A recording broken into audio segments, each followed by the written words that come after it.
मैं हूँ, मैं कौन हूँ, मैं क्या हूँ।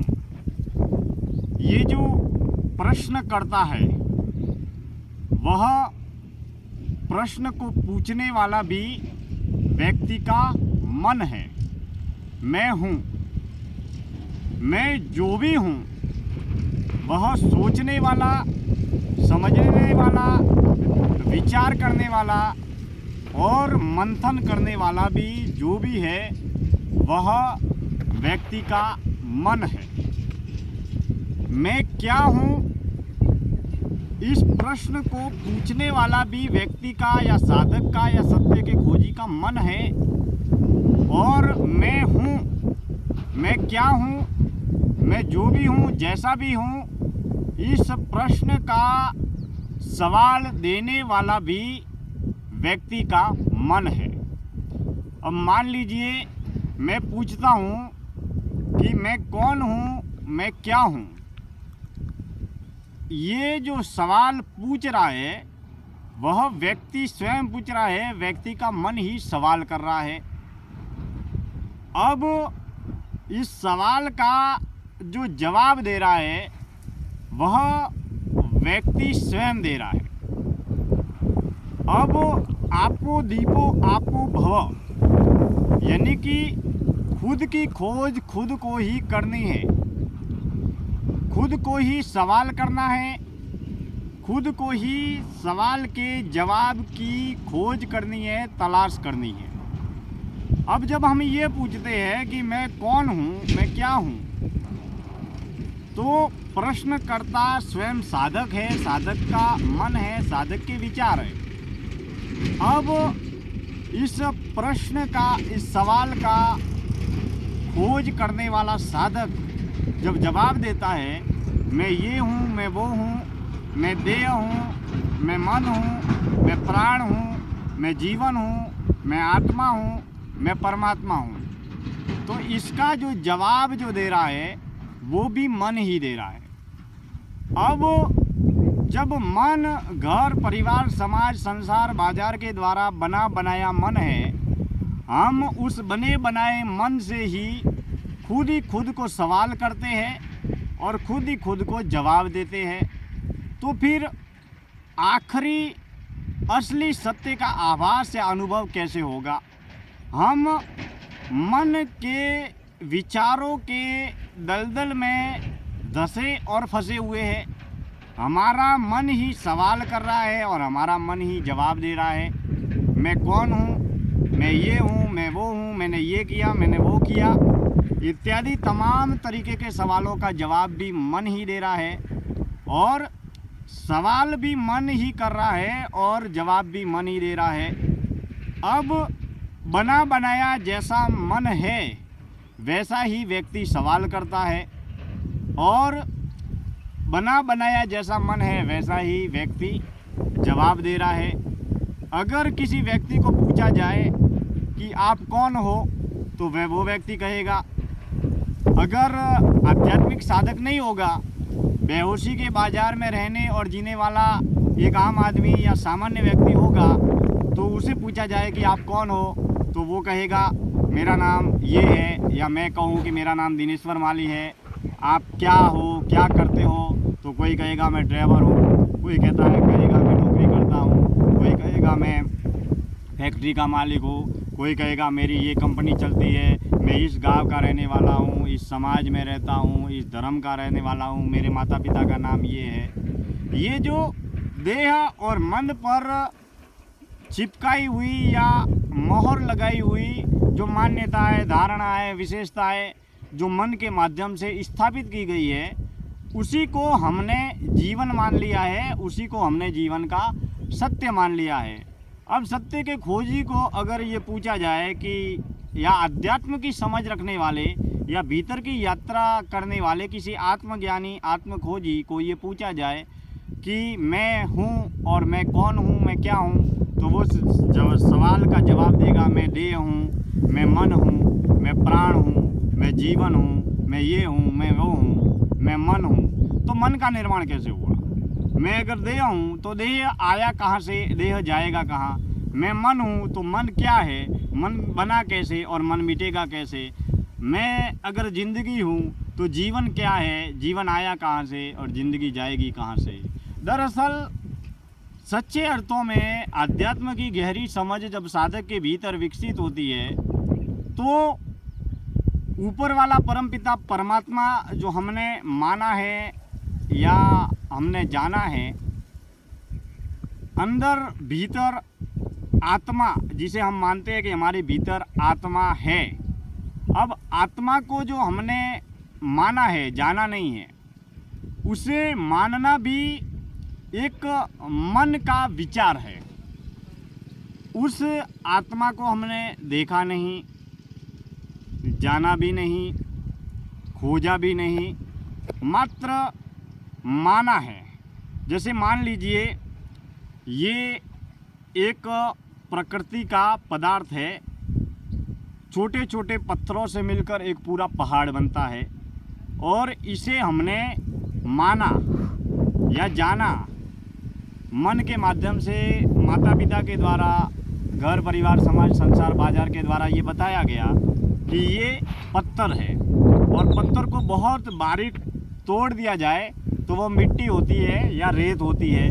तो इसे हमने पत्थर माना है क्योंकि घर परिवार समाज संसार को चलाने के लिए जितने भी पदार्थवादी चीज़ें हैं, घर, ऑफिस, दुकान, कॉपी, किताब, बॉल पेन, बस्ते, पेड़, नदी, जंगल, झरने, रेलगाड़ी, फ्लाइट, हवाई जहाज, बंगले, जितनी भी पदार्थवादी चीज़ें हैं, मटेरियल वर्ल्ड है, उनको हमने नाम के माध्यम से, शब्दों के माध्यम से ये संज्ञा दी है।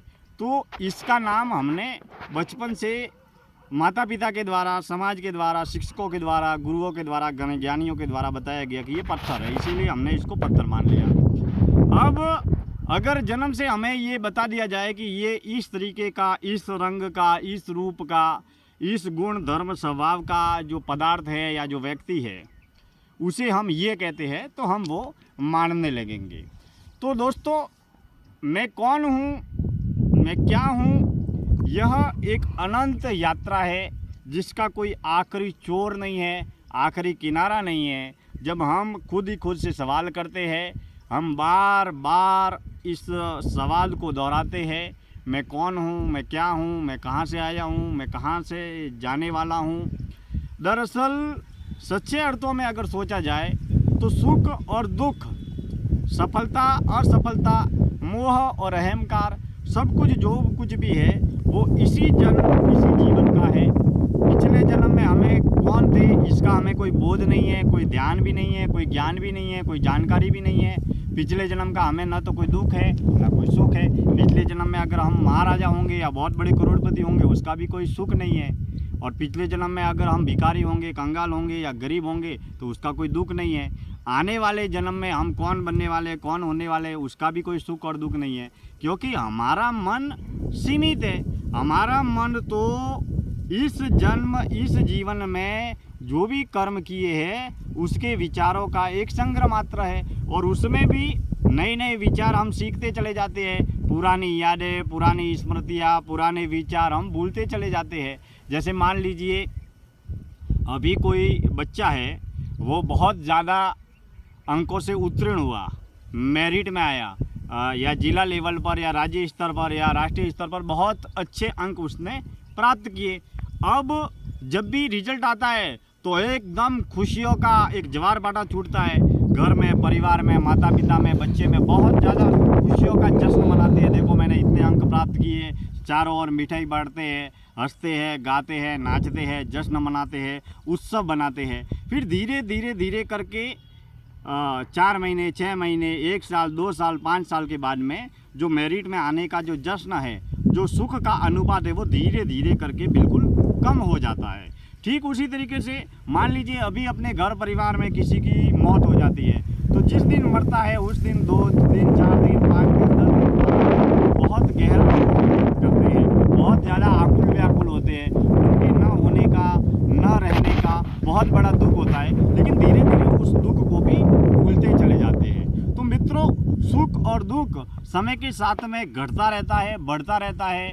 जैसे मान लीजिए हमने कोई बहुत बड़ी नई उपलब्धि प्राप्त कर दी, नई सफलता प्राप्त कर दी, तो वो धीरे धीरे जब भी प्राप्त करते हैं उसका खुशी का, जश्न का, उत्सव का बहुत बड़ा सुख होता है, लेकिन धीरे धीरे उसको भूलते चले जाते हैं। ठीक उसी तरीके से सुख और दुख जीवन में क्रमशः जो भी घटनाएं घटती रहती है उसके आधार पर सुख और दुख घटता रहता है, लेकिन सुख और दुख का अनुपात भी धीरे धीरे बढ़ता रहता है। तो मित्रों, जीवन में कहने का तात्पर्य ये है कि जीवन भी क्षणभंगुर है। घर, परिवार, समाज, संसार, देश, दुनिया, बाजार, ये भी क्षणभंगुर है। और जीवन में मिलने वाले, प्राप्त होने वाले सुख और दुख की बढ़ोतरी भी होती रहती है। हम स्थायी रूप से न तो सुखी होते हैं न दुखी होते हैं। कोई भी विषय, वस्तु, व्यक्ति जब पहली बार हमें प्राप्त होता है तो हम सुखी भी हो सकते हैं, दुखी भी हो सकते हैं। हम किसी प्रिय चीज़ को प्राप्त करते हैं तो सुखी होते हैं, फिर वही चीज़ हमें बार बार सहजता से उपलब्ध होती है तो सुख धीरे धीरे कम होता चला जाता है। तो मित्रों, जीवन में असली सत्य क्या है? अगर हम बार बार खुद को पूछे कि मैं कौन हूँ, मैं कहाँ से आया हूँ, मुझे कहाँ जाना है, मेरे भीतर वो असली सत्य क्या है जो न तो मिटेगा न हटेगा। मेरे जन्म से पहले भी वो असली सत्य था जो मेरे भीतर है, मेरे मौत के बाद भी वो असली सत्य रहेगा जो मेरे भीतर है, और अभी इस वक्त भी मेरे भीतर वो असली सत्य है जो मौन है और मुक्त है। उस अजर अमर अटल सत्य को जानना, पहचानना, खोज करना ये तभी संभव है जब हम देह और मन के माध्यम से और प्राण के माध्यम से, देह, मन और प्राण के परे जो सत्य है, जो शून्य है, जहाँ पर न तो विचार है, न विकार है, न अहंकार है, जो मन से परे की यात्रा है, मन से मुक्त होने की यात्रा है, उस शून्य रूपी सत्य की खोज ही जीवन का असली लक्ष्य है। लेकिन हम ताउम्र मन के बने बनाए विचारों में, विशेषताओं में, धारणाओं में, मान्यताओं में और मन के द्वारा उपजे हुए भ्रम, भ्रांति, बंधन, मोह, अहंकार, आसक्ति, इसी में हम उलझे हुए हैं। और जब तक इसमें उलझे रहते हैं, धंसे रहते हैं, फंसे रहते हैं, प्रकृति का और परमात्मा का असली सत्य के दर्शन को हम अनुभव भी नहीं कर पाते हैं। इसके लिए दोस्तों, जितने व्यक्ति हैं उतने व्यक्तियों के अलग अलग तरीके के मन हैं, और जितने मन हैं उतने अलग अलग तरीके से के विचार हैं। इसके लिए मित्रों, जीवन में, जीवन के रहते, जीवन को जीते हुए मैं कौन हूँ, मैं कहाँ से आया हूँ, मुझे कहाँ जाना है, मुझे क्या करना है, अमीरी, प्रसिद्धि, पद, पुरस्कार, ये जीवन को जीने के लिए, संसार, घर, परिवार, समाज की यात्रा के लिए यह जरूरी है। लेकिन यह जीवन की यात्रा के पड़ाव मात्र है, जीवन का आखिरी असली सत्य नहीं है। क्योंकि हमारे से पहले इस देश और दुनिया पर राज करने वाले कई विश्व विजेता मिट्टी से पैदा होकर, मिट्टी में मिलकर, मिट्टी होकर चले गए। इसी तरीके से हम कुछ भी नहीं हैं, लेकिन हम भी उसी यात्रा, उसी पड़ाव में जन्म से मरण तक का सफ़र तय करते हुए एक न एक दिन हमारा नाम और निशान इस दुनिया से हमेशा के लिए मिट जाएगा, ख़त्म हो जाएगा। लेकिन जीवन के रहते, जीवन को जीते जी उस मौन मुक्त सत्य की खोज करनी चाहिए। मित्रों, आज की इस जंगल यात्रा के दौरान मैं इस जीवन दर्शन यात्रा का समापन करता हूं। मैं दिनेश्वर माली आप सभी का तहे दिल से हार्दिक आभार व्यक्त करता हूं। आप सब हमसे जुड़े हैं और जुड़े रहे। धन्यवाद।